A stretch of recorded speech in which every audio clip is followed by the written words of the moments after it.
Hello, my friends. Welcome to Adda 24/7 Regulatory Bodies and SO channel. I'm your mentor Veer, and I'm here with a very important session for the PNB SO Credit Officer Aspirants. जी हाँ दोस्तों, आप लोगों की eligibility related बहुत सारी queries आ रही थी, तो जिसलिए मैं आप लोगों के लिए एक डेडिकेटेड सेशन लेके आया हूँ जिसमें हम आपकी ज़्यादातर क्वेरीज को रिजॉल्व करने की कोशिश करेंगे। तो चलिए दोस्तों, without wasting any time, let's get started.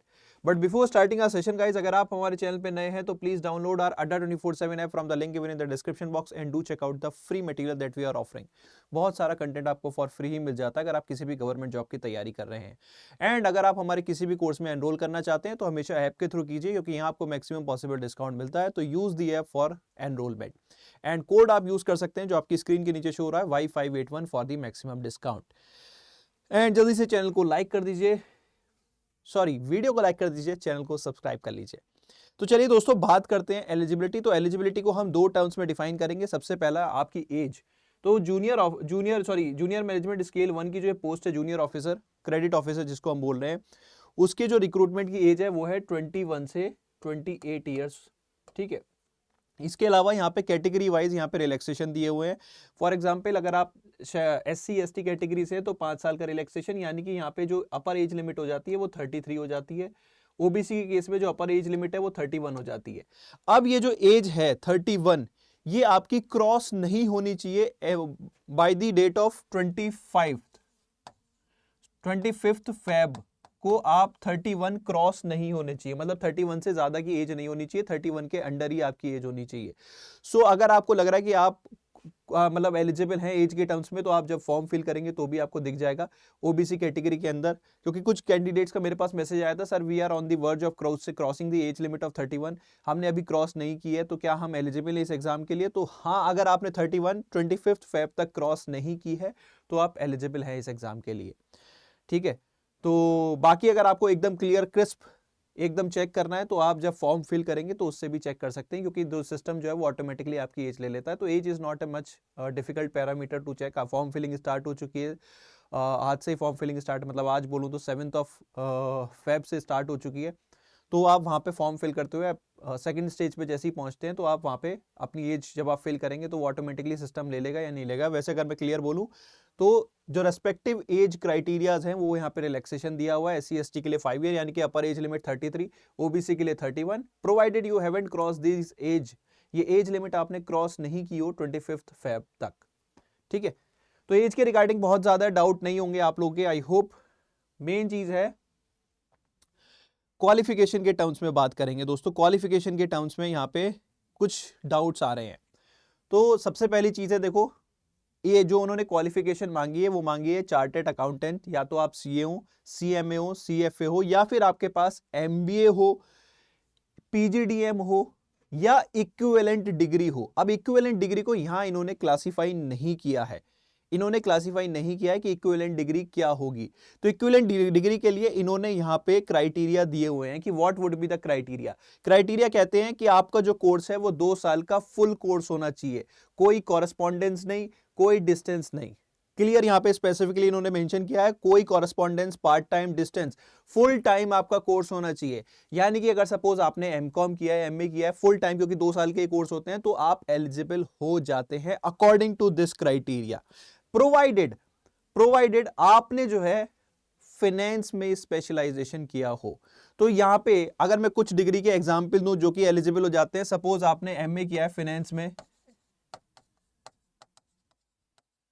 Mainly अगर हम बात करें कि आपका अगर स्पेशलाइजेशन फाइनेंस में था, क्योंकि बहुत सारे बच्चे पूछ रहे थे सर मैंने MCOM किया है फाइनेंस में, मैंने MA किया है फाइनेंस में, तो आप यहां पे एलिजिबल हो जाते हैं। क्योंकि आपका कोर्स, अगर देखिए सिंपल क्राइटेरिया कैसे आइडेंटिफाई करेंगे, मैं आपको एक और चीज दिखा देता हूं। जब आप फॉर्म फिल करेंगे तो आपकी स्क्रीन के सामने इस तरह से ऑप्शन आएंगे कि या तो आपके पास 2 साल का MBA हो, 2 साल का PGDM हो इन फाइनेंस, या फिर आपके पास 2 साल का इक्विवेलेंट कोर्स हो जिसमें आपने स्पेशलाइजेशन इन फाइनेंस है।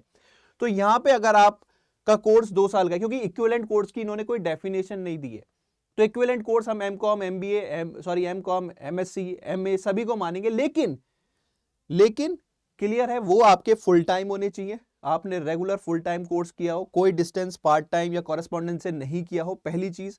सेकेंड चीज, आपके पास स्पेशलाइजेशन इन फाइनेंस होना चाहिए।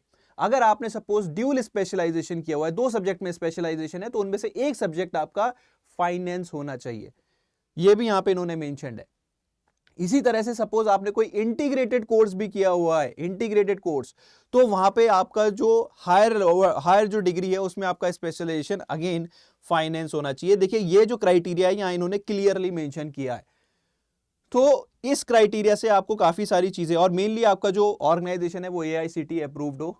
तो आई थिंक अगर आपने, बहुत सारे बच्चे जो पूछ रहे थे अकॉर्डिंग टू दिस क्राइटेरिया, बहुत सारे कैंडिडेट जो पूछ रहे थे सर मेरे पास MCOM है, MA है, फाइनेंस में है, क्या हम एलिजिबल हो जाते हैं? तो इस क्राइटेरिया को देखने के बाद लगता है कि आप एलिजिबल हो जाते हैं, क्योंकि यहां इन्होंने क्लियरली मेंशन है, in the above case where MBA और PGDM और equivalent is mentioned as criteria for educational qualification, following guidelines will be applicable. तो आपका कोर्स कितने साल का हो? 2 साल का हो, फुल टाइम कोर्स हो, आपके पास स्पेशलाइजेशन हो, फाइनेंस में डिग्री पे मेंशन होना चाहिए, सो आप एलिजिबल हो जाते हैं। आपके पास फाइनेंस एज ए स्पेशलाइजेशन होना चाहिए।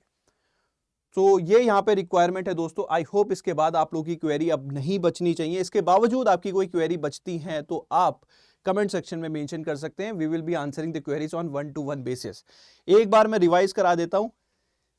जो यहाँ पे क्वालिफिकेशन के टर्म्स में जो एलिजिबिलिटी है वो या तो आप चार्टेड अकाउंटेंट हो, आप CMA हो, CFA हो, और हाँ एक क्राइटेरिया और है दोस्तों, एक क्राइटेरिया ये है कि अगर आप पोस्ट ग्रेजुएट डिग्री यूज कर रहे हैं, वो चाहे PG यूज कर रहे हैं, PGDM यूज कर रहे हैं, MBA यूज कर रहे हैं, MA यूज कर रहे हैं, MCOM यूज कर रहे हैं, आपके PG में मार्क्स 60% से ज्यादा होने चाहिए। ये एक इंपॉर्टेंट क्राइटेरिया जो हम मिस कर गए थे अभी। तो 60% से ज्यादा मार्क्स होने चाहिए अगर आप MBA की डिग्री वगैरह यूज कर रहे हैं तो। उसके बाद हमने यहाँ पे देखा कि ये आप जब फॉर्म फिल करेंगे तो ये ऑप्शंस आपके पास आएंगे, 2 year full time MBA, 2 year full time PGDM या फुल टाइम इक्विवेलेंट डिग्री और डिप्लोमा। तो हमने यहाँ पे चेक कर लिया कौन सी इक्विवेलेंट डिग्री और डिप्लोमा है, ठीक है। बस उसमें स्पेशलाइजेशन होना चाहिए फाइनेंस में। तो फाइनेंस में आपने स्पेशलाइजेशन किया है, किसी भी कोर्स में आपने PG की हो, आपका अगर फाइनेंस में स्पेशलाइजेशन है, 2 साल का कोर्स है, फुल टाइम का कोर्स था आपने जो किया है, तो आप एलिजिबल हो जाते हैं। तो एज सिंपल एज दैट। तो प्लीज अगर आपको अब क्लैरिटी आ गई है तो प्लीज फॉर्म फिल कीजिए और अपनी तैयारी को इंश्योर कीजिए।